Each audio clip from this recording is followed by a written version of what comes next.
At 10:59 a.m., I was still the strategic director of Valcorin Industries. At 11:02, I was just another casualty clutching a severance envelope and hearing the words, "This is a strategic decision. Don't ask questions." 7 years of loyalty evaporated in 3 minutes. But as I sat in my car outside the Boston headquarters, something clicked. They'd made one fatal mistake in their perfectly orchestrated betrayal. Project Helix, our $70 million biotech breakthrough that I'd architected from day one, had never been trademarked. They'd forgotten the most basic rule of corporate warfare: secure your assets before you eliminate the competition. My name is Alexis Morgan, and until this morning, I thought I understood how the game was played. 35 years old, 7 years at Valcorin Industries, climbing from junior analyst to strategic director through sheer determination and a talent for seeing opportunities others missed. I'd built my reputation on one principle: in biotech, the future belongs to those who can bridge the gap between breakthrough science and market reality. That's exactly what I'd done with Project Helix. Helix wasn't just another research initiative. It was a revolutionary gene therapy platform that could treat rare genetic disorders. With projected revenues of $70 million in the first 3 years alone, I'd conceived it, pitched it to the board, assembled the team, and nursed it through 18 months of development hell. Every late night, every investor presentation, every regulatory hurdle, I'd been there, fighting for this project like it was my own child. The irony wasn't lost on me that they'd chosen today to pull the trigger. We were exactly 6 weeks from launch, with FDA approval in hand and manufacturing partnerships locked down. The timing was surgical in its precision, close enough to completion that they could take credit, far enough from my original conception that they could rewrite history.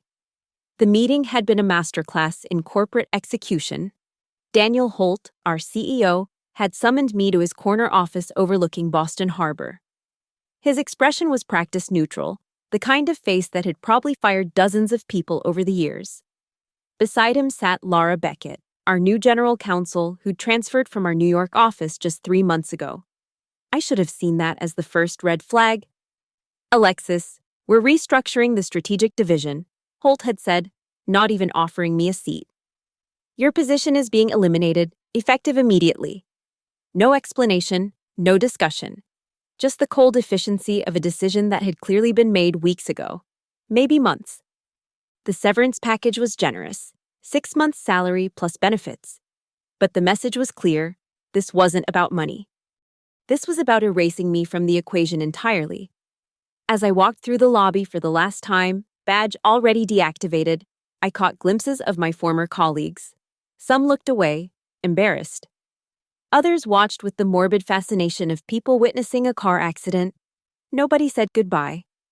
But here's the thing about being blindsided by people you trusted: it sharpens your mind in ways you never expected. As I sat in my car, hands still trembling from the adrenaline, one thought crystallized with perfect clarity. In their rush to eliminate me, they'd overlooked something fundamental. Project Helix, the crown jewel they were so eager to claim, existed in a legal gray area. We'd been so focused on FDA approvals and manufacturing partnerships that we'd never filed the trademark applications. The project that was about to make them rich had no legal protection whatsoever. The signs had been there for months, but I'd been too focused on the science to read the corporate tea leaves properly. Looking back, the betrayal had been orchestrated with the precision of a military campaign, each move calculated to isolate me from my own project. It started 3 months ago when Laura Beckett arrived from our New York office. Officially, she was brought in to strengthen our legal infrastructure for the upcoming launch phase. Unofficially, she was Daniel Holt's insurance policy, a razor-sharp attorney with a reputation for cleaning up messy corporate situations. I'd actually welcomed her arrival initially, thinking we finally had someone who understood the legal complexities of bringing a breakthrough therapy to market. The first subtle shift came during our weekly strategy meetings. Suddenly, discussions about Helix's commercial rollout were happening in smaller, more focused sessions. I'd arrived to find that key decisions had already been made in meetings I wasn't invited to. When I questioned this, Holt would give me that practiced smile and say, We're just trying to streamline the process. Alexis, too many cooks in the kitchen. Then came the email exclusions. Critical updates about manufacturing timelines, investor communications, regulatory filings. Somehow my name kept getting dropped from the distribution lists. System glitch, Laura would explain with apologetic shrugs. But the pattern was too consistent to be accidental. The most insidious part was how they used my own dedication against me. While I was buried in technical reviews and clinical data analysis, they were quietly repositioning the narrative. In presentations to the board, my role was gradually minimized.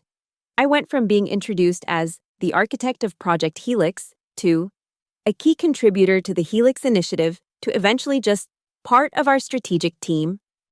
By last month, I was effectively a ghost in my own project. The research team still came to me with questions. They knew who really understood the science, but the business decisions were being made in rooms I couldn't enter. When I tried to push back, demanding to know why I was being excluded from strategic discussions about my own project, Holt played the politics card perfectly. Alexis, you're a brilliant strategist, but you need to trust the process, he'd said during our last one-on-one meeting 2 weeks ago. Laura brings a different perspective from her work in New York. Sometimes fresh eyes can see opportunities that we miss when we're too close to a project. Fresh eyes. As if 18 months of blood, sweat, and sleepless nights had somehow blinded me to the commercial potential of what we'd built. The final piece of the puzzle clicked into place as I sat in my car, engine running, staring at the Valcorin building. They hadn't just wanted me gone, they'd wanted me forgotten. By the time Helix launched, I'd be nothing more than a footnote in the company's internal history. Daniel would take credit for the vision. Laura would be hailed as the legal mastermind who navigated the regulatory maze. And I'd be just another casualty of corporate restructuring. It was elegant, efficient, and utterly ruthless. Everything I'd actually admired about American business culture until I found myself on the receiving end of it. But they'd made one critical error in their otherwise flawless execution. They'd assumed I'd go quietly. The shock was wearing off, replaced by something colder and infinitely more dangerous: calculation. I had exactly 1 hour before they'd start celebrating their clean victory, before they'd begin the process of erasing me from Helix's history entirely.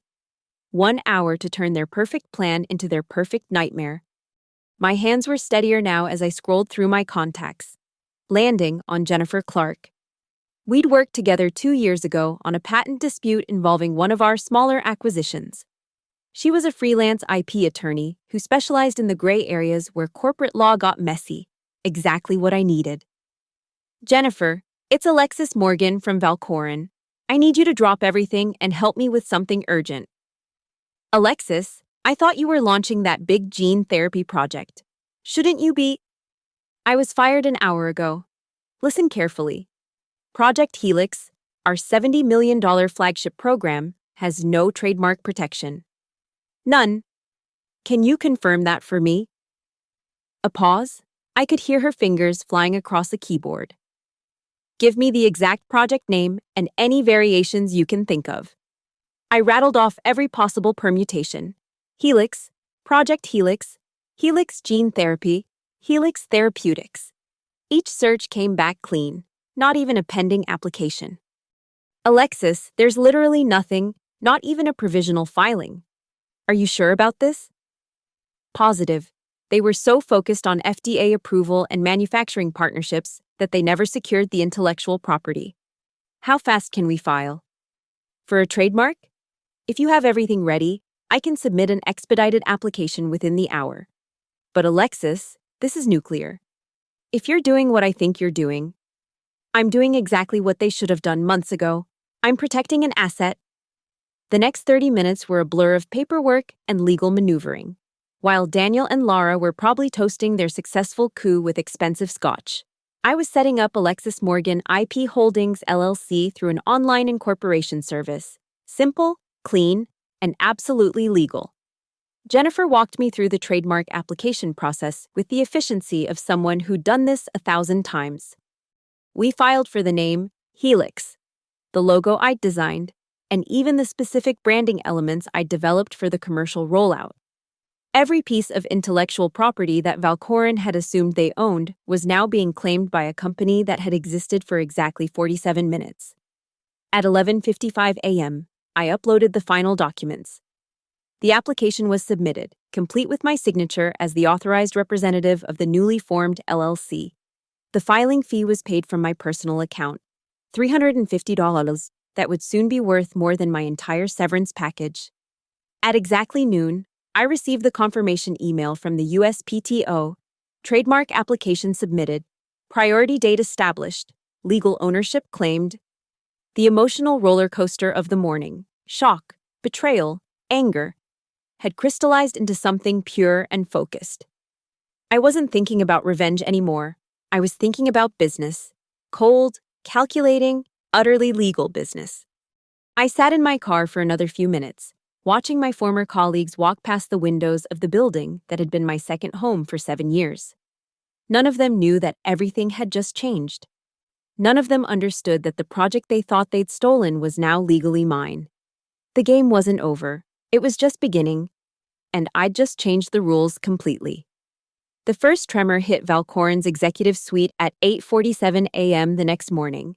I know the exact time because Jennifer had set up alerts on the trademark database, and Daniel Holt's panicked phone call to his attorney came exactly 12 minutes after the system updated overnight. I was sitting in my home office, savoring my first cup of coffee in 24 hours, when my phone rang. The caller ID showed Valcorin's main number, but the voice that came through was pure ice. Ms. Morgan, this is Laura Beckett. I think we need to talk. Good morning, Laura. I assume you've seen the trademark filing. What you've done is theft, plain and simple. You've attempted to steal proprietary assets that belong to Valcorin Industries. We will be pursuing all legal remedies available to us. I leaned back in my chair, marveling at how quickly the corporate facade had crumbled. Yesterday, Laura had been all apologetic smiles and system glitches. Today, she was showing her true colors. Theft is a strong word, Laura. I prefer to think of it as asset protection. Someone had to secure the intellectual property for Project Helix, and since Valcorin apparently forgot to do it, I stepped in. You know damn well that project belongs to this company. You developed it as our employee using our resources. Actually, I developed it as your former employee as of 11:02 a.m. yesterday. And according to my employment contract, which I've reviewed very carefully, there are no intellectual property assignment clauses covering work product that wasn't properly protected by the employer. The silence on the other end was delicious. I could practically hear her scrambling through legal databases, looking for precedents that would support her position. We're prepared to offer you a consultation fee to transfer the trademark back to Valcorin, she said finally. A generous consultation fee. How generous? $50,000, plus a positive reference for your job search. I laughed. Actually laughed out loud. Laura, Project Helix is projected to generate $70 million in revenue over the next 3 years. You're offering me $50,000 to give you unrestricted access to a trademark that could be worth millions. Do you think I'm stupid? Then what do you want? I want what any IP owner wants. Fair compensation for the use of my property. I'm thinking a licensing agreement, 20% of gross revenue, with quarterly payments. 20%? That's insane. Is it? Let's do the math. Without the Helix trademark, you can't launch the product. Without the product launch, your manufacturing partnerships collapse. Without those partnerships, your FDA approval becomes worthless. Without FDA approval, you have no asset to sell to investors. 20% of $70 million is still $56 million more than you'll make with no trademark at all. Another silence. Longer this time. I need to discuss this with Daniel and the board. Of course you do. But Laura, time is a factor here. Every day you delay the launch costs you money. Every day you spend in legal limbo makes your investors nervous. I've already had 2 calls this morning from biotech headhunters asking about my availability for strategic consulting roles. Word travels fast in this industry. Are you threatening to take this to competitors? I'm not threatening anything. I'm simply pointing out that intellectual property is valuable, and value seeks its highest return. If Valcorin isn't interested in a licensing agreement, I'm sure there are other companies that would be very interested in acquiring the rights to a breakthrough gene therapy platform. You can't be serious. I've never been more serious about anything in my life. You wanted to play hardball, Laura. You wanted to show me how corporate America really works. Congratulations. You've created a very good student. I hung up before she could respond, my heart racing with a mixture of adrenaline and satisfaction. The power dynamic had shifted completely. Yesterday, I was the one being dismissed and discarded. Today, I was the one holding all the cards. The game had officially begun. The war room atmosphere at Valcorin's executive conference table was palpable when I arrived for our negotiation 3 days later. Daniel Holt sat at the head of the table, his usual confident demeanor replaced by barely contained fury. Laura flanked him on the right, a stack of legal documents at her fingertips like ammunition. Across from them sat two people I didn't recognize, expensive suits that screamed external legal counsel. Alexis, Daniel began, his voice tight with forced civility. I think we can resolve this misunderstanding quickly. We're prepared to offer you a consulting position to help transition the Helix project back to its rightful ownership. Rightful ownership? I settled into my chair, Jennifer beside me with her own arsenal of paperwork. Daniel, let's be clear about what we're discussing here. I own the trademark, not Valcorin. Me? That's not a misunderstanding. That's a legal fact. One of the external lawyers leaned forward. Ms. Morgan, while you may have filed the trademark application, there are serious questions about your right to do so. The Helix project was developed using Valcorin's resources during company time, as part of your employment duties. Jennifer didn't miss a beat. Actually, if you review the employment contract, you'll find no intellectual property assignment clauses covering situations where the employer failed to protect their own assets. More importantly, we have documentation proving that Ms. Morgan was systematically excluded from strategic decisions about the project for the 3 months preceding her termination. She slid a folder across the table. Email chains, meeting minutes, calendar invites that mysteriously excluded her from discussions about her own project. It's almost as if someone wanted her separated from the intellectual property before claiming it. Laura's jaw tightened. That's a serious accusation. It's a serious pattern, I replied. But let's not get bogged down in accusations. I'm here to discuss business. You need the trademark to launch. I own the trademark. The solution is straightforward. Daniel leaned back, trying to regain his composure. What exactly are you proposing? 25% of gross revenue, plus approval rights over all marketing and branding decisions, and I want a seat on the project oversight committee. 25%? The external lawyer looked like he'd swallowed something bitter. That's extortion. That's business, I corrected. Supply and demand. You demand the right to use my trademark. I supply it at market rate. If you think 25% is too high, you're welcome to launch without it. The room fell silent. We all knew they couldn't launch without the trademark. Their manufacturing partners had already signed contracts based on the Helix brand. Their FDA approval was tied to specific branding elements. Their investor presentations had featured the Helix logo for months. Daniel tried a different approach. Alexis, be reasonable. You worked here for 7 years. This company gave you opportunities, supported your career development. Surely that means something. It meant everything, I said quietly. Right up until 11:02 a.m. 3 days ago, when you decided it meant nothing to you. The meeting dragged on for 2 hours, but the outcome was inevitable. They tried every angle, legal threats, emotional appeals, financial incentives short of my actual demands. But the mathematics were simple. They needed what I had, and I didn't need them at all. Finally, Daniel pushed back from the table. We need time to consider your proposal. Of course, but Daniel. I stood, gathering my papers. While you're considering, remember that every day of delay costs you money, and word is already spreading in the industry about Valcorin's IP management issues. That can't be good for investor confidence. As I walked toward the door, I caught Laura's eye. Next time you want to eliminate someone, make sure you understand what you're actually eliminating. The door closed behind me with a satisfying click. The call came on a Friday afternoon, exactly 1 week after our conference room standoff. It wasn't from Daniel or Laura. It was from Marcus Webb, chairman of Valcoran's board of directors. His voice carried the weary resignation of a man who'd just watched his company's flagship project turn into a legal nightmare. Ms. Morgan, I think it's time we had a direct conversation. I'm listening. Marcus. The board has reviewed your licensing proposal. We're prepared to accept your terms: 25% of gross revenue, oversight committee seat, and brand approval rights. But we need this resolved immediately. Our investors are getting nervous. I allowed myself a small smile. And Daniel? How does he feel about this arrangement? A pause. Daniel is no longer in a position to express opinions about strategic decisions.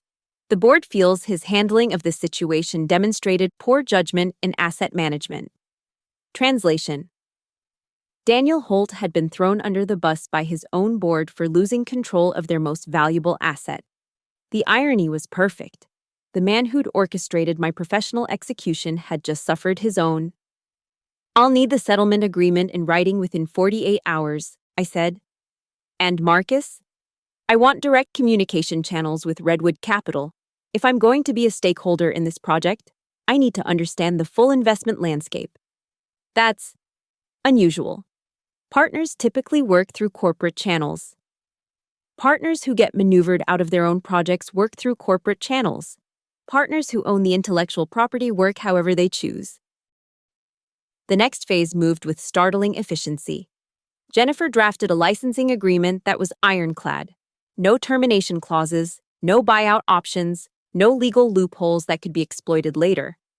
25% of gross revenue, paid quarterly, with full audit rights. My approval was required for any branding decisions, marketing campaigns, or strategic pivots. But the real masterstroke came during my first direct call with Sarah Mitchell, Redwood Capital's managing partner. She was impressed by my knowledge of the Helix project's commercial potential, and more importantly, by my control over its most valuable asset. Alexis, we've been concerned about Valcoran's management stability, she said during our conversation. Your involvement actually strengthens our confidence in the project's success. Within 2 weeks, I had established myself as an indispensable part of the Helix ecosystem.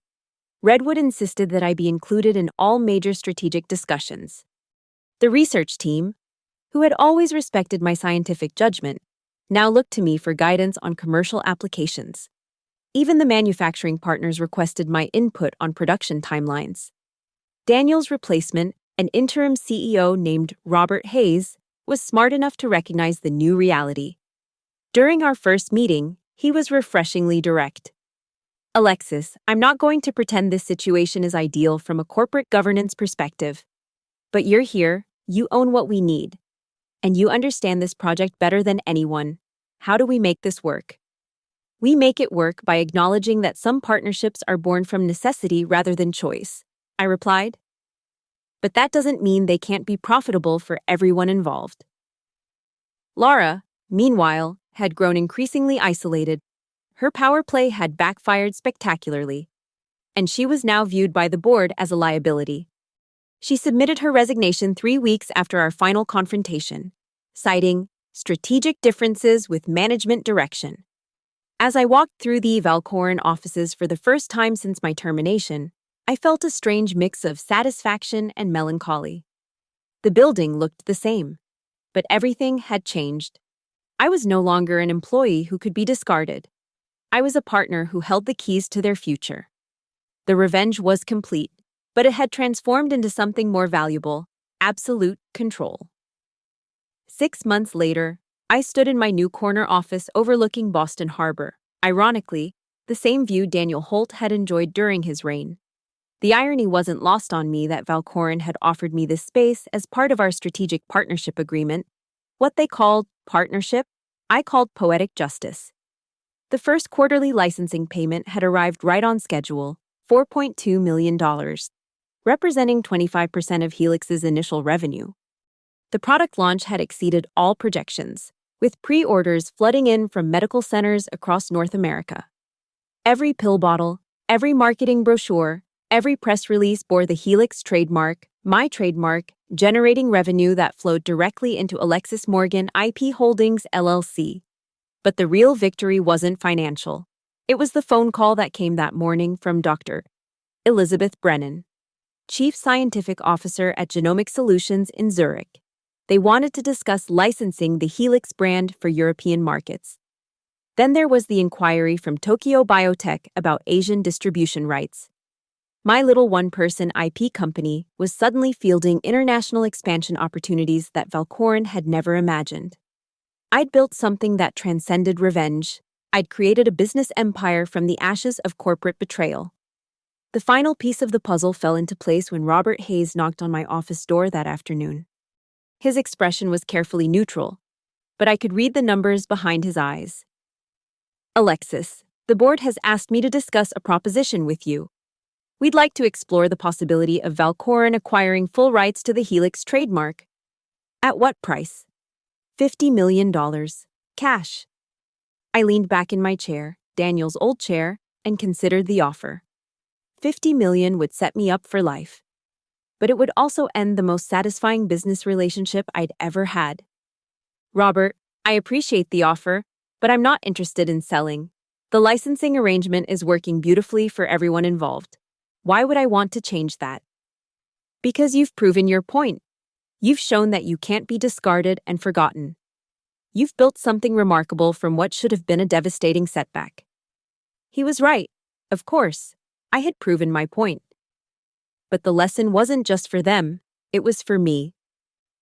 I'd learned that the most powerful position in any negotiation isn't being the person who needs something, but being the person who owns what everyone else needs. As the sun set over Boston Harbor, I opened my laptop and began drafting a response to the European licensing inquiry. Project Helix was just the beginning. There were other companies out there, other executives who thought they could eliminate inconvenient employees without consequences. Other intellectual property sitting unprotected, waiting for someone smart enough to recognize its value. The game had taught me everything I needed to know about power, leverage, and the beautiful mathematics of revenge served ice cold. My phone buzzed with another international inquiry. I smiled and answered. Alexis Morgan IP Holdings. How can I help you protect your most valuable assets? Thank you for listening to this story of corporate justice and strategic revenge. I'd love to hear where you're listening from. Whether you're commuting to your own corporate battlefield, taking a break from your startup grind, or just enjoying a good revenge tale. Drop a comment below to let me know where this story found you. And don't forget to subscribe for more tales of people who refuse to go quietly into the corporate night. What's your take on Alexis's approach? Brilliant business strategy or ruthless revenge? Share your thoughts.